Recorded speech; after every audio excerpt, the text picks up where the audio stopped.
Okay, so we've all had friends who explain stories and want to go into every single detail. But in your mind, you're thinking, God, can't you shut up or get to the point already?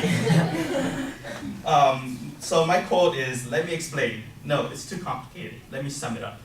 What this quote means is that we actually want to get to the ending rather than the actual details. We don't need to know every single point or every single step to get to where they are.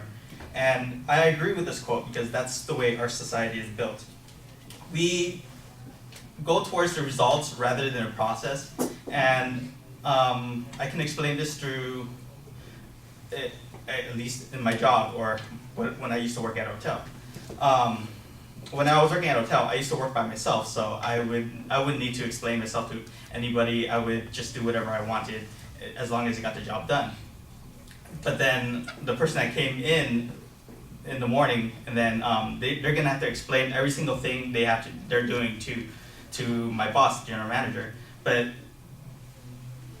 I see that hinders the thought process of people.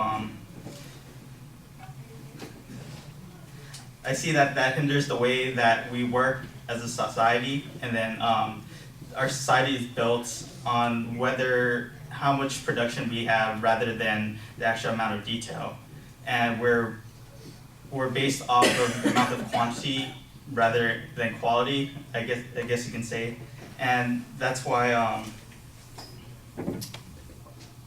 I think that this quote goes into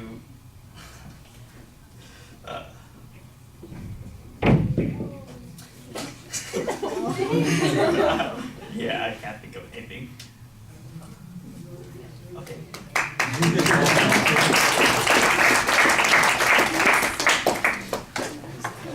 Yeah. Something fell in my hand. Yeah. Did you hear what? Huh? Did you hear what? That loud voice.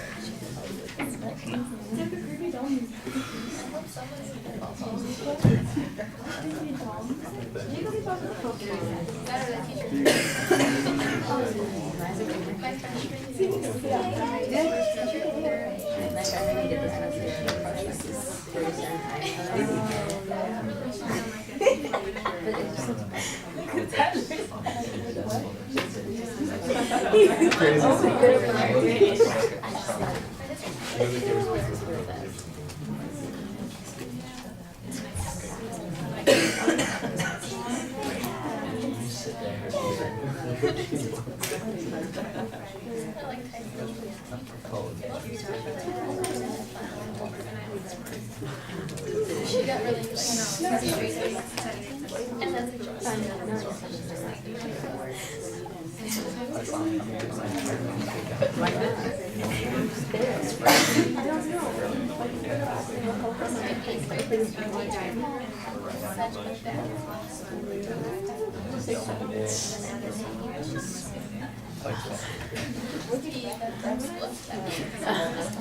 All right, Tony, I thought that you had a good interpretation to use as your attention device and that you identified the quote pretty effectively and you've got a point of view on it that I think ought to give you something to talk about. What you haven't got is a plan as to how you're going to develop it. You need a structure and you're trying to come up with ideas while you're speaking, and that's tough to do. You know, you need... It's really hard outside with like 20 people. A lot of people, they're a little distracting. Well, I'm sorry that... Probably would be more distracting though if you were in here while somebody was giving their speech. So it's 6 of one, half a dozen of the other. There's always one problem or the other that you have to face with. I would have yelled at those people. Hey, can't you read the signs? It says, be quiet, right here in the hallway. There's signs all up and down the hallway. You can yell at people. I'd do that.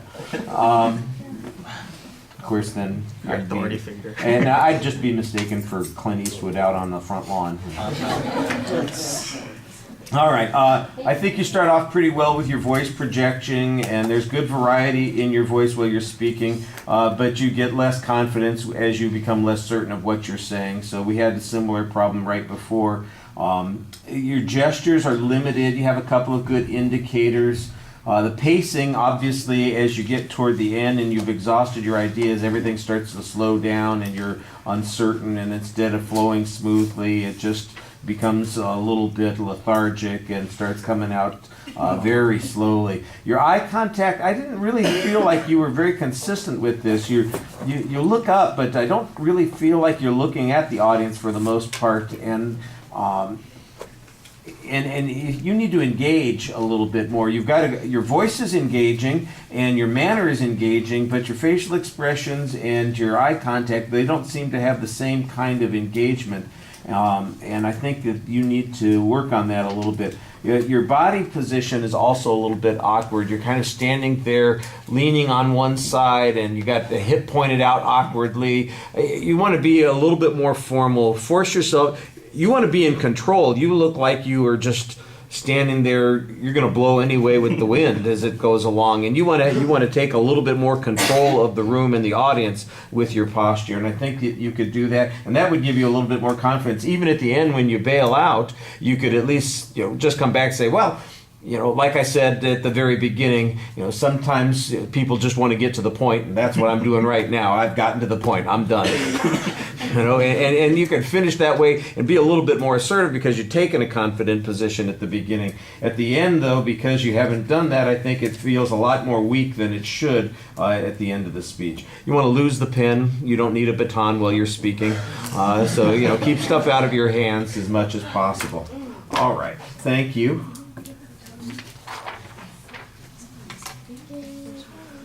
Now, before we get all involved in doing the test, we've got plenty of time to do the test. I do think we have a couple of people who had make good speeches to do. I've got the camera set up here. Is there anybody who's here ready to do a make good speech? There they are. I knew there were hands out there that would be going up. You've got your evaluation forms. I need those. I